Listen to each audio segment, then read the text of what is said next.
जय हिंद friends, welcome back to my channel mechanical engineering knowledge. तो जैसा कि आप जानते हैं, इस चैनल के थ्रू हम मैन्युफैक्चरिंग इंडस्ट्रीज़ का experience, quality management system ISO 9001 2015 plus automobiles update and Dubai jobs, India jobs updates share करते हैं। ओके, सो अगर आप चैनल पर नए हैं तो प्लीज़ सब्सक्राइब माई चैनल, आपको बहुत ही बेनिफिट होने वाला है। और वीडियो को लास्ट तक देखें। अगर ऑलरेडी सब्सक्राइब किए हैं तो please share with your friends also, ताकि उनको भी ज़्यादा से ज़्यादा बेनिफिट मिल सके। ठीक है ना।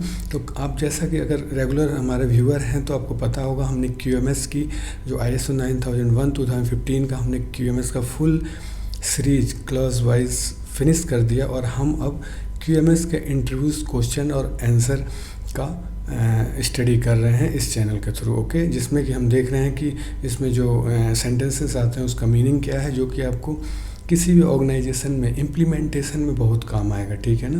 प्लस आप इंटरव्यूज़ में जाते हैं तो उसमें भी उतना ही काम आने वाला है। तो अगर आप नहीं देखे हैं तो मैं QMS का फुल सीरीज़ का प्लेलिस्ट में लिंक डिस्क्रिप्शन बॉक्स में डाल दूंगा, ज़रूर देखें।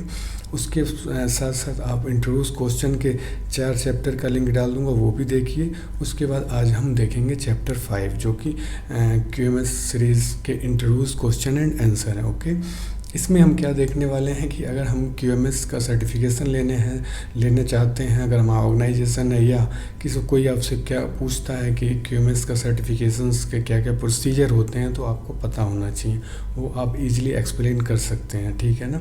उसमें हम देखेंगे कि surveillance audit 1, surveillance audit 2। Okay, stage 1 audit 1 क्या होता है, स्टेज 2 ऑडिट क्या होता है, इसके मीनिंग क्या होता है, कहाँ कहाँ इसका यूज होता है। ओके, और ओपनिंग मीटिंग का एजेंडा क्या होता है, agenda for opening meeting, agenda for closing meeting, ये सारा हम देखेंगे। ठीक है ना।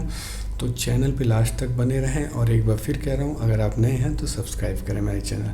तो चलते हैं वीडियो की तरफ। सो फ्रेंड्स, मैं आपको स्क्रीन पे लेके आ गया, और जैसा कि आप देख पा रहे हैं कि हम स्टार्ट करने जा रहे हैं। आज का जो हमारा टॉपिक है वो हमारा है चैप्टर 5, क्वालिटी मैनेजमेंट सिस्टम के इंटरव्यूज़ क्वेश्चन और आंसर। ओके, सो चैनल पे लास्ट तक बने रहिए, बहुत ही इंपॉर्टेंट टॉपिक है। और ये आपके इम्प्लीमेंटेशन के साथ साथ आपका इंटरव्यू में भी बहुत ही काम आएगा। ठीक है ना। सो ये छोटी छोटी बातें हैं जो कि सबको पता नहीं होता, बट हम QMS के इंटरव्यूज़ में नहीं एक्सप्लेन कर पाते। सो जी, यहाँ पे हम देखते हैं फुल प्रोसीजर क्या है, प्रोसेस फॉर QMS सर्टिफिकेशन। ठीक है ना। अगर कोई आपसे पूछता है या आप अपने ऑर्गेनाइजेशन में ऑडिट कराना चाहते हैं, तो आपको पता होना चाहिए कि ये क्या है, आखिर कैसे हम करते हैं, हमें फुल प्रोसीजर पता होना चाहिए। तो यहाँ पे 2 चीज़ें, accreditation and certification process audit. Okay, so first जो है, जो मेन हमारा इम्पोर्टेंट है, जहाँ से हमारा सर्टिफिकेट इशू होता है, वो हमें उसको जो मॉनिटर करता है वो है हमारा एक्रीडेशन बॉडी। ठीक है ना। एक्रीडेशन बोर्ड बोलते हैं। ठीक है ना। जो कि IAF के गाइडलाइन के थ्रू काम करता है, जिसे हम बोलते हैं international accreditation forum. Okay, IAF की गाइडलाइन के थ्रू काम करता है। उसके बाद फिर जो होता है हमारा सर्टिफिकेशन बॉडी होता है। ओके, फिर हमारा सर्टिफिकेशन का होता है, यहाँ 3 चीज़ें याद रखिए। ठीक है ना। जो सर्टिफिकेशन बॉडी होता है, ठीक है ना, वो जो इसको सर्टिफिकेट इशू करना होता है, मान के चलिए ऑर्गेनाइजेशन है, सो उसका वो ऑडिट करेगा as per requirement of quality management system ISO 9001 2015 revision. Okay, उसके बाद उसको जो ऑडिट करने की गाइडलाइन होती है, जो कि जिसके अकॉर्डिंग वो करता है, वो है हमारा वो ISO 19011। ओके, सो 19011 जो स्टैंडर्ड है, इसके अकॉर्डिंग जो हमारा सर्टिफिकेशन बॉडी है या हमारा लीड ऑडिटर कहिए, जो आता है ऑडिट के टाइम पे, वो इस स्टैंडर्ड के अकॉर्डिंग ऑडिट करता है। और जो हमारा चेकलिस्ट होता है वो होता है इसके अकॉर्डिंग। ठीक है ना। तो यहाँ क्लियर हो गया आपको, एक्रीडेशन बोर्ड होता है, सर्टिफिकेशन बॉडी होती है, और फिर जिसको सर्टिफाइड करना होता है। ठीक है ना। सो आई होप इसको क्लियर हो गया होगा आपको, बट थोड़ा सा और डिटेल में देखते हैं कि इसका फुल प्रोसेस क्या होता है। ठीक है ना। मान लीजिए क्लाइंट है जिसको सर्टिफिकेट लेना है। फर्स्ट वो अप्लाई करेगा, एप्लीकेशन फॉर्म फिल करके वो सर्टिफिकेशन बॉडी के पास जाएगा। ठीक है। उसके बाद वो अपना लीड ऑडिटर भेजते हैं। लीड ऑडिटर आएगा आपका स्टेज 1 स्टेज 2 ऑडिट करेगा, जो कि एक टाइम पीरियड होगा। मैं आपको नेक्स्ट वीडियो में बताऊंगा कि स्टेज 1 और स्टेज 2 ऑडिट के बीच में कितना टाइम होता है, स्टेज 1 ऑडिट में क्या क्या करते हैं, उसके लिए सेपरेट वीडियो बनाएंगे, ठीक है ना। But definition of stage 1 audit क्या क्या पॉइंट्स होते हैं वो मैं आपको इसी वीडियो में बताने वाला हूँ। सो इसमें आप देखिए स्टेज 1 ऑडिट में क्या होता है, readiness of audit. Stage 2 audit में इम्प्लीमेंटेशन ऑडिट, ठीक है। उसमें contract review, scope, time scale and audit form होगा, ठीक है। फिर हमारा सर्टिफिकेशन हो जाएगा, ठीक है। सर्टिफिकेशन के पहले जो है हमारा ये सारा प्रोसेस होता है जो हम स्टेज 1 ऑडिट, स्टेज 2 ऑडिट बोलते हैं। आपको हमेशा क्लियर रखना है, stage 1 audit, stage 2 audit certification मिलने से पहले होता है, ठीक है ना। उसमें हमें ऑडिट्स कराना होता है, जो हमारी रिक्वायरमेंट्स है, लीड ऑडिटर सेटिस्फाई है एज पर QMS की रिक्वायरमेंट होती है, तो वो आगे फर्दर प्रोसेस करते हैं, ठीक है। सर्टिफिकेशन मिलने के बाद, ठीक है ना, रीसर्टिफिकेशन जो होता है वो 3 इयर्स के बाद होता है। ये हमेशा पूछा जाता है कि, तो आपको पता भी होना चाहिए एक्चुअली। सर्टिफिकेट मिल गया, उसके बाद आपका जो वैलिड होगा वो 3 इयर्स के लिए होगा, ठीक है ना। उसके बीच में आपका सर्विलेंस ऑडिट 1, 2 ऐसे होता है, फिर लास्ट में 3 में होता है वो रीसर्टिफिकेशन ऑडिट होगा। सो कॉन्सेप्ट क्लियर हुआ। आपने अप्लाई किया स्टेज 1 ऑडिट, स्टेज 2 ऑडिट जो कि लीड ऑडिटर करेगा, फिर पूरा प्रोसेस करके वो सर्टिफिकेशन बॉडी को भेजेगा। उनको लगा कि आप QMS का इम्प्लीमेंट कर सकते हैं और आप कर रहे हैं, तो वो आपको सर्टिफिकेट इशू करेगा, ठीक है। सर्टिफिकेट इशू करने के बाद आपको 3 इयर्स का वैलिडिटी होगा, ओके।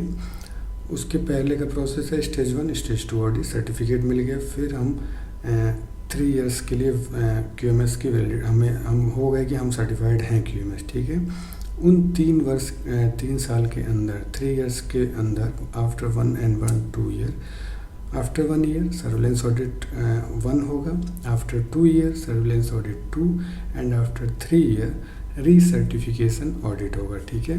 अब क्लियर हो गया आपको। सर्विलेंस ऑडिट क्यों किया जाता है कि इनिशियल स्टेज पे जो आपको सर्टिफिकेट मिला फर्स्ट ऑफ 1 में, तो वो उसकी कंटिन्यूटी को देखने के लिए सर्विलेंस ऑडिट करती हैं। सर्टिफिकेशन बॉडी मॉनिटर करता है आपको एवरी ईयर कि वाकई में आपने जो इनिशियल स्टेज मतलब फर्स्ट ईयर में जो आपने QMS इम्प्लीमेंट करके सर्टिफिकेशन लिया था, आप वैसे ही कर रहे हैं कि नहीं अपने डेली रूटीन में। वो रेगुलरिटी, कंटिन्यूटी चेक करने के लिए वो सर्विलेंस ऑडिट करते हैं, जिससे कि वो 3 साल कवर हो जाता है, ठीक है। सर्विलेंस ऑडिट 1 हुआ, फिर एक बार सर्विलेंस ऑडिट 2 होगा, रिवाइज होता है, सर्टिफिकेट्स पे डेट्स रिवाइज होते हैं और वे आपको सर्टिफिकेट रिवाइज इशू करके दे दिया जाता है। फिर लास्ट में जो 3 इयर्स के बाद जो आफ्टर कंप्लीशन ऑफ 3 ईयर, मतलब 3 इयर्स कंप्लीट होने वाला है, उसके पहले हमारा सर्टिफिकेशन ऑडिट होता है। उसमें हम फुल QMS का देखता है लीड ऑडिटर, और वो आपको फिर अगले फर्दर 3 इयर्स के लिए सर्टिफिकेट इशू करता है, अगर आप कंटिन्यू इम्प्लीमेंट कर रहे हैं तो।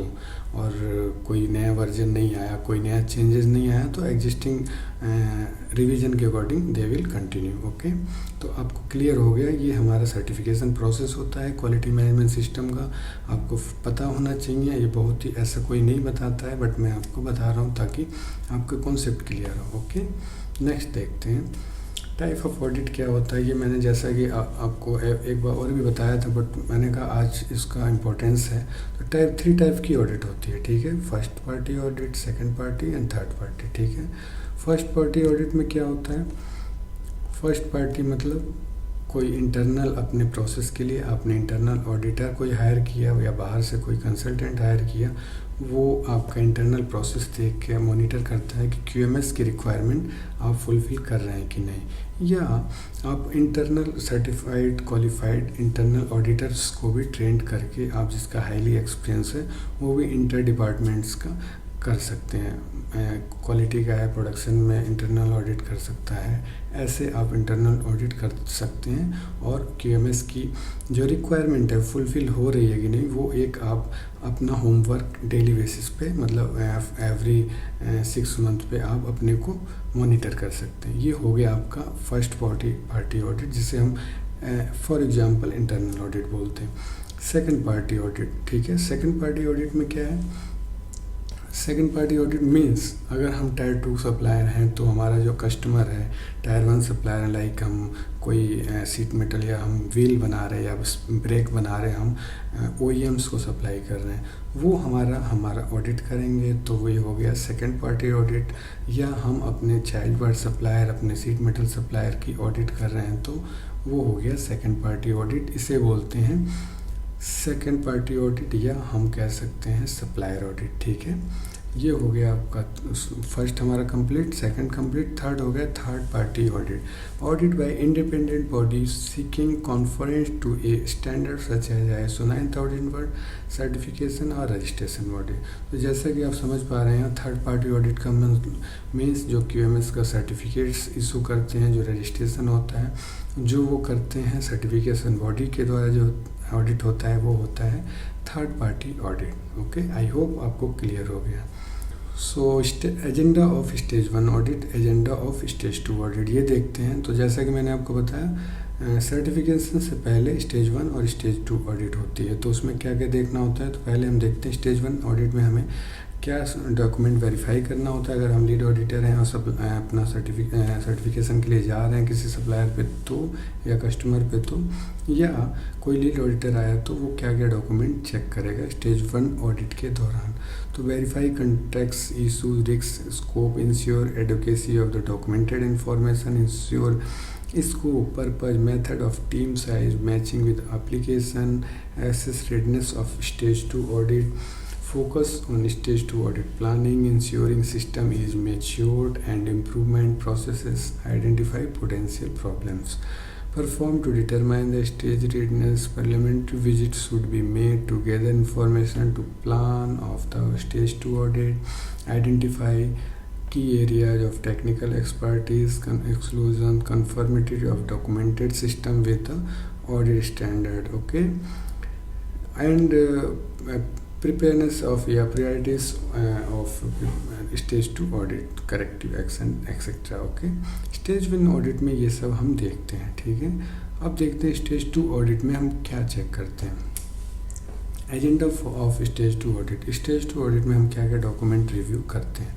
सो यहाँ पे हम देख सकते हैं conducting of the opening meeting, communication during the audit, collecting and verifying information, ensuring implementation as for documented information and standard requirement, preparing audit conclusion, conducting the closing meeting. Okay, so agenda जो हमारा stage 1-2 audit, stage 2 audit का है वो ये है, आप जैसा कि देख पा रहे हैं। ओके, इसके बाद आता है हमारा opening meetings and closing meeting. तो ओपनिंग मीटिंग का एजेंडा क्या होता है, उसमें क्या क्या करना होता है ऑडिटर अगर आएगा तो। First introduction, record attendance, confirm scope and objectives, confirm the audit plan, explain the method of conduct audit, confirm auditee cooperations, stabilize line of communication, promote auditees participations in line in audits, confirm current revision of the document, confirm the lunch arrangement, also confirm any resources requested, reporting procedure and closing role of guides, confirmation of audit timing. Okay, termination and appeals, health and safety issues, end of the brief, verifying if required, private room for team discussion if any question. तो ये हमारा जो होता है agenda of opening meeting या agenda for opening meeting. तो आपको clear होना चाहिए कि ओपनिंग मीटिंग में हम क्या क्या एजेंडा होता है, ये आपको आई होप कंफर्म हो गया, क्लियर हो गया। इसके बाद हम चलते हैं एजेंडा फॉर क्लोजिंग मीटिंग। ठीक है, क्लोजिंग मीटिंग जो हमारा ऑडिटर करता है सारा प्रोसेस वेरिफिकेशन, डॉक्यूमेंट वेरिफिकेशन के बाद जो क्लोजिंग मीटिंग होती है उसमें हम देखते हैं क्या है। Okay, so use agenda of checklist or checklist, organize the team on the presentation, record attendee and proceeding, cover the points briefly, do not use or emotive terms. Okay, emotive terms means जो हमारा auditor है वो fair होना चाहिए, fair decision maker. उसके लिए मैं आपको एक अलग से वीडियो बनाऊंगा जिसमें कि ऑडिटर्स की क्या क्या स्किल होनी चाहिए वो भी आपको पता होना चाहिए, ठीक है ना। मैं आपको शेयर करूंगा। स्टिक होना चाहिए, stick and prepare clearly point and give details if ask, invite question confidentiality, top purpose to sign the report, inform about further action, restate scope and objectives, thanks for cooperation, summary of findings, define NCR major and minor, appeal recommendation, report of NCRs, ask audit to nominate corrective action and time schedules, also return document and thank and close. Okay, this is the agenda of closing meeting. So friends, आपको आई hope आपको आज का session अच्छा लगा होगा। तो अच्छा लगे तो लाइक करें, सब्सक्राइब करें, अपने फ्रेंड्स को शेयर करें और मिलते हैं फिर नेक्स्ट सेशन में। तब तक अपना ध्यान रखिए, स्वस्थ रहिए और लर्न एंड ग्रो करते रहिए। जय हिंद, वंदे मातरम।